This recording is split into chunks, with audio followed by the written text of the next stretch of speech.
This is a brief demonstration of the Collaborate Ultra Recording Maintenance Best Practices. If you have been using Collaborate Ultra to record sessions, please note that the recordings are stored temporarily in Blackboard through Collaborate Ultra's server, and it's meant for short-term access only.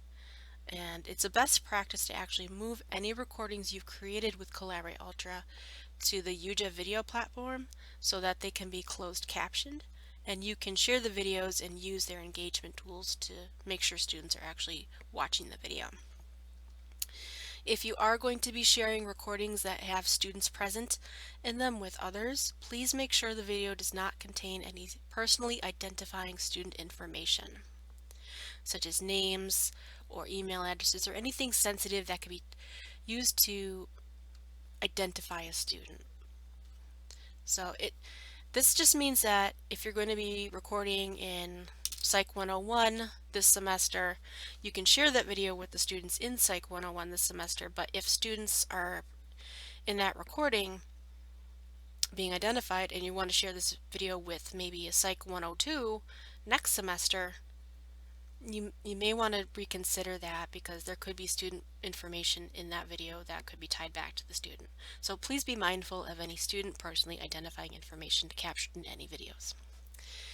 Okay, so it's also a best practice to delete any Collaborate Ultra recordings from Blackboard that are older than 1 year. And this just helps us maintain the Collaborate Ultra server and stay within our licensed storage allotment because we don't have unlimited storage space. We want to make sure we stay within what we are contracted to use. And that will also help us improve the stability and performance of Collaborate Ultra by removing anything old or unnecessary. Okay, so now I'll go through the process. So once you are logged into Blackboard, you're going to go to your Collaborate Ultra tool. And once Collaborate Ultra loads, you want to click on the menu button and go to Recordings. And if you don't see anything at first on the Recordings page, go to the Filter By menu in Recent Recordings, choose Recordings and Arrange, and then just go back in time so that you can find any old recordings that are in your list of recordings. Now here's a recording that was created back in April of 2021. And to download this recording, I can click on my Options button and choose the Download button.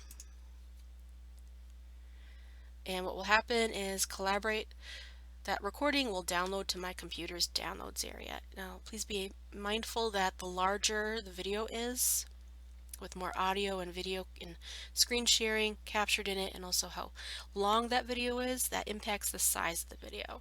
So if you have a rather large video that's long or has all those components in it, it might take a little while for that video to download.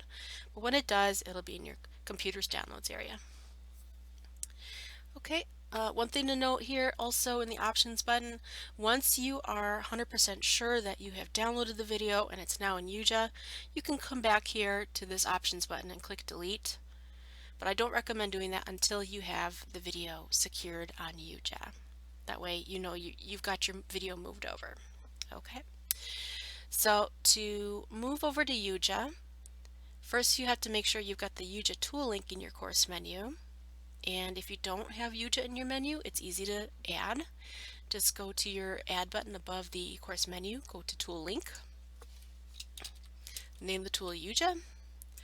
In the type drop down, you can choose the UJA tool. That's the most important part. And this is making sure you're actually connecting to the UJA tool.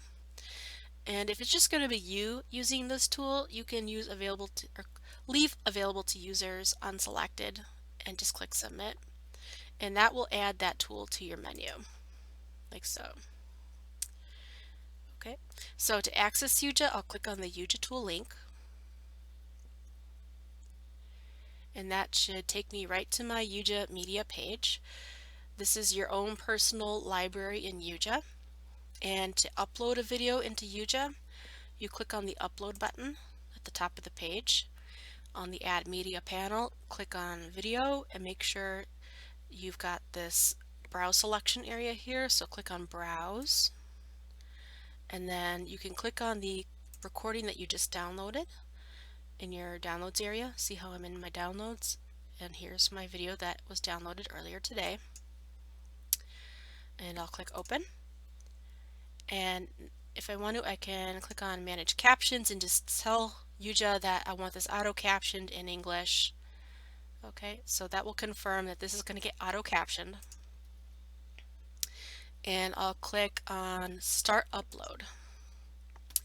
Now this video is going to upload to Yuja. There's a nice little tool at the bottom here that will show you your progress. Just keep watch on that.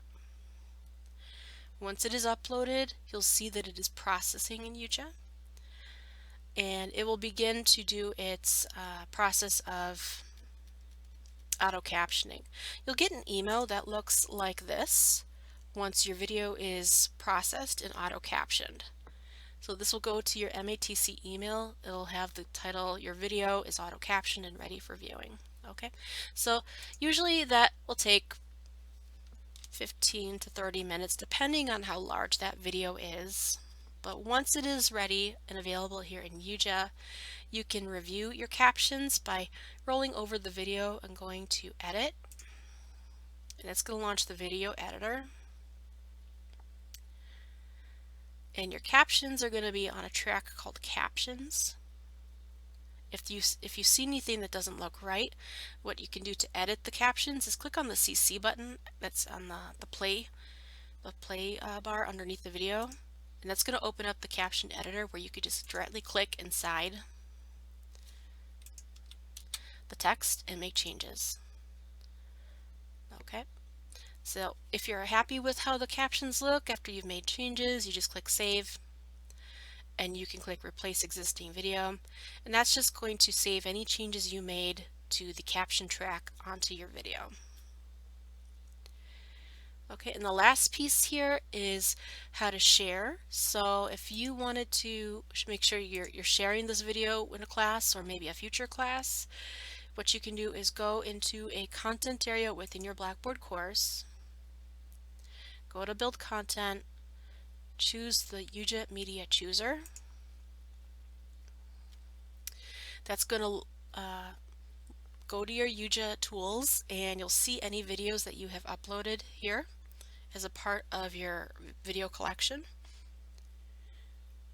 And I can select the video that I want to choose here. So I've got my Collaborate recording, and then I can insert that into my content by clicking the Insert Content button, and that is it. So the link will appear at the bottom, and if I want I could just drag this up to the top so I could see this easier. Like so. Okay, so that's all there is to actually sharing that video. Now that this is at Collaborate or Yuja, this video that was a Collaborate Ultra recording is now hosted in Yuja. If I were to click on that link, it takes me to Yuja where I can view this video in an on-screen player.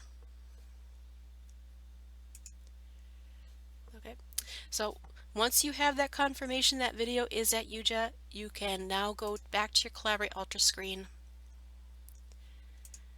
and go to your recordings area and delete that old recording.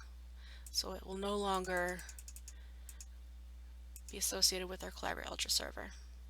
Okay, so to delete this, you click on the Options button, click Delete, and confirm by clicking Yes, delete it, and now it's gone.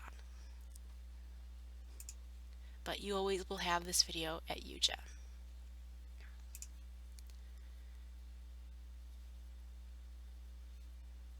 Like so.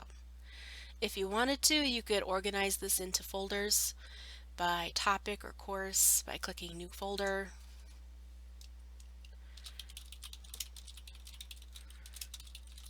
Let's call this example Collaborate Ultra Videos. So here's that folder, and what I can do is I can click and drag my video into that folder, and that way it just organizes it for me. It keeps it a little bit more organized. So there we go. If I click on my folder name, I can see that video. Okay. All right, that's all there is to the best practices.